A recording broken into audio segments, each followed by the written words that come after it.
years ago in 1981 on the Atari 2600. In it, you played a mutant spacefly who had to take down the Quotile bases. You did this by shooting a hole through their shields, devouring a little bit of their shields to charge up the Zorlon cannon, and then firing the Zorlon cannon at the core without getting hit yourself. This seemingly has nothing to do with the new game recently released on Xbox Live Arcade and PC through Steam, also titled Yars Revenge. Yeah, imagine my surprise when the first trailer shows up and it shows a poorly rendered anime chick in a mech suit. What the fuck? Everyone knows that the Yars are flies from Earth who snuck on board a NASA space shuttle that crashed in the Razak solar system and mutated the sole survivors, the flies, into super beings now known as the Yars, which could travel between planets, eat any material, and convert it into energy missiles, and colonize the 3rd, 4th, and 5th planets of the Razak solar system. Heck, even if you didn't read the comic book that came packed with your copy of Yars Revenge, you still knew that the Yars were supposed to be mutant flies, considering the cover art and every single piece of advertising referred to the Yars as mutant flies. Not to mention, you know, the fact that the Yar was one of the few abstract-ass Atari sprites that you could actually identify as being a fly, or something fly-like at least. So how the heck did this happen? And it didn't help that in the interviews after this, before any sort of gameplay footage was shown, the producer of the game was just rambling on about Miyazaki-inspired art and updating the game to a modern audience, only to end with, if you like Panzer Dragoon and Star Fox, you'll love this. What? So it's a rail shooter? How the fuck do you get rail shooter from Yars Revenge? I mean, if it was forward scrolling, shit, how do you get rail shooter out of updating for a modern audience? Don't get me wrong, I love rail shooters. They're quite possibly my favorite genre of all time, but it's not really what you do to try to appeal to a modern audience. At this point, the only reason I cared was because, number one, I love rail shooters, and number two, this is not the art of a half-assed cash-in. Someone gave a shit. Someone really put effort into this game. So I decided to give it a look, and it gets off to a kinda shaky start. You've got this comic book style intro, and then you're thrown into the first stage and you look more like a robot. Your enemies all look like bugs, which is just completely wrong.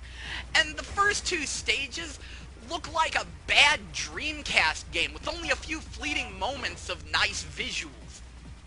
Then you beat the second stage and get another cutscene. Now all of a sudden it looks like an old 80s anime.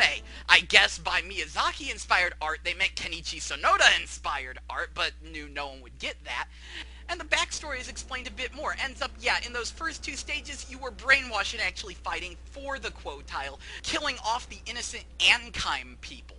Well, you get a new suit of armor and fly off. Holy shit, what the fuck happened here? All of a sudden, not only do you look more like a bug and your enemies are more robotic, but the graphic quality just shot up by like 2 fucking console generations. Okay, generation and a half, but still it went from looking to looking whoa! And heck, for a few stages it actually feels like legitimate competition for Panzer Dragoon before petering off. Also, the fourth boss provides a little more backstory. So let's get into this backstory. Ends up that the Yars were indeed flies on board a NASA space shuttle commanded by Captain Warshaw, a reference to Howard Scott Warshaw, creator of the original Yars Revenge. However, it seems NASA was intentionally experimenting on the Yars this time before the shuttle crashed in the Razak solar system. The Yars would later grow to be a proud warrior race that colonized the planet Razak 5, before the mechanical-based Quotile invaded and defeated them, killing or enslaving the remaining Yars. This brings us to our main character, who is brainwashed at the beginning of the game.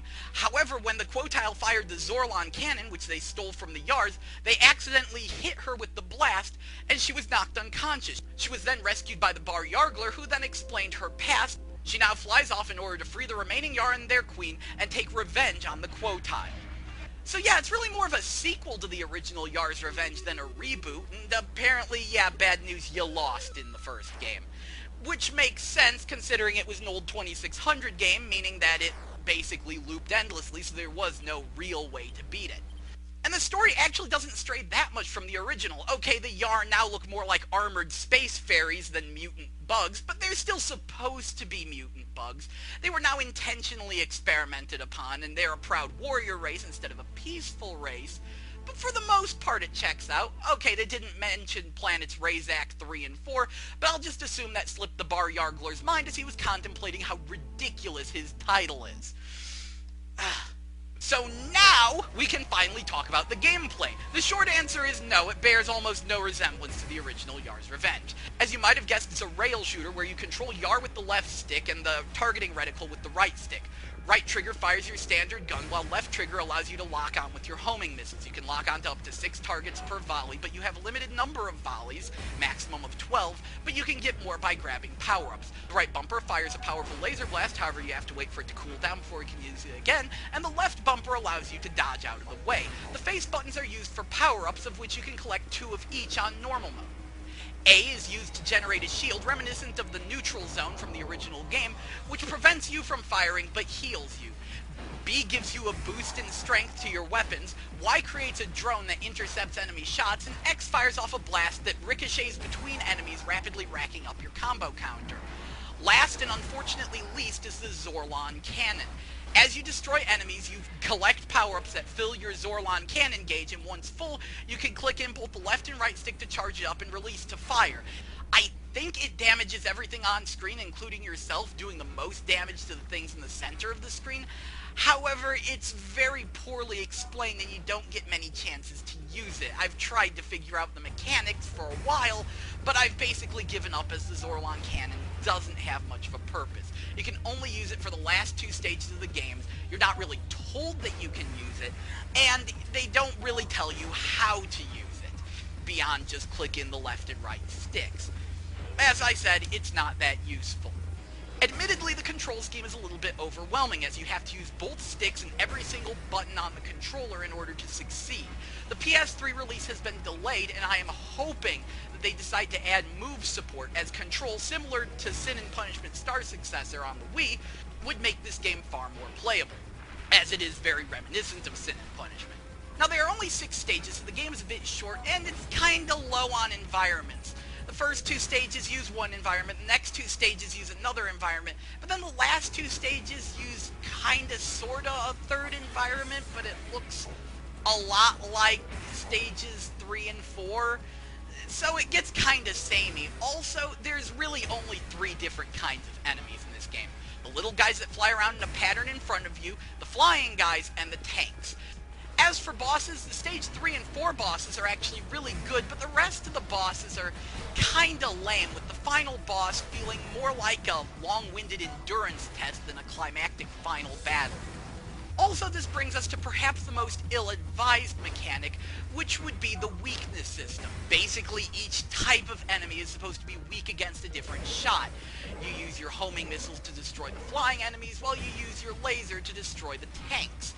This seems like a good idea on paper, until you realize that this renders your basic shots practically worthless against most of the enemies in the game. Worse still is the fact that this also renders the missiles practically worthless against anything except the flying guys. This wouldn't be as much of a problem if it weren't for the fact that you have a limited amount of missiles, meaning that it's perfectly possible to run out of them right when you encounter a large group of flying enemies, and now you have to sit there desperately trying to defeat them with your regular shot. It makes your regular shots seem weaker than they really should be. But once you get the hang of the weapon mechanic, the game gets a lot more fun and actually gets pretty enjoyable. This also brings us to another mechanic. There's a combo system. As you defeat enemies, it fills a combo meter, which gives you a score multiplier, but if the meter ever drains, the multiplier goes back to 1, giving score attack fanatics something to shoot for. In a game that admittedly is a bit on the easy side otherwise. There's plenty of checkpoints, and for me, I didn't even really need to use them until the last boss, as they gave me most certainly a decent number of heals throughout the game. The game does try to stretch its content just a little bit, as it does have some challenge modes that make a few minor tweaks to how the game plays, along with its 3 different difficulty levels, but I don't think enough people are going to dive into those, as they don't make significant enough changes. However, I do have to applaud the 2-player co-op play, which actually allows 2 players an on-screen Yar and targeting reticle. This is significant, as very few rail shooters actually allow 2-player simultaneous play like this. The only other one I can think of, in fact, is Aces of the Galaxy, and I know a lot of rail shooters, though there are reasons for this. The co-op play is unfortunately offline only, but I really don't think that's much of an issue. Also, I gotta discuss the storytelling. It's a little bit on the wonky side. There's only 3 cutscenes in the game, and they still leave many questions left to be answered, like who the fuck the Bar Yargler is. He promised he'd tell me.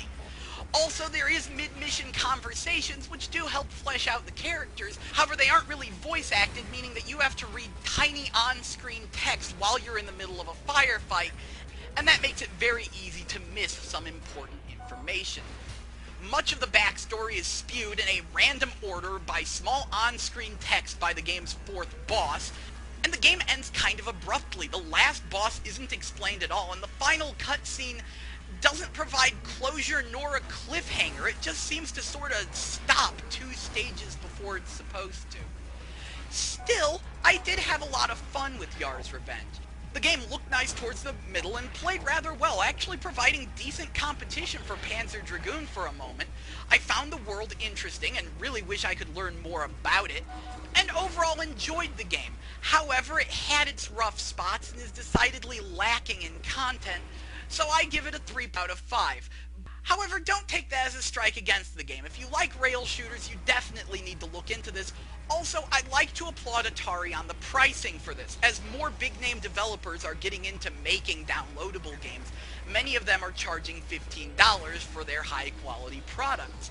Atari, however, priced Yars Revenge at a far more reasonable and standard $10, which I think is actually a reasonable price for the game, even though it is rather short. I had fun with it, though, and really wish we could see a sequel, but considering its current lack of success, I don't think we're gonna see one. Still, at least I can hope that they add move support to the PS3 release if it ever comes out. Anyway, this is Gel, and you've been GameBabble. See ya.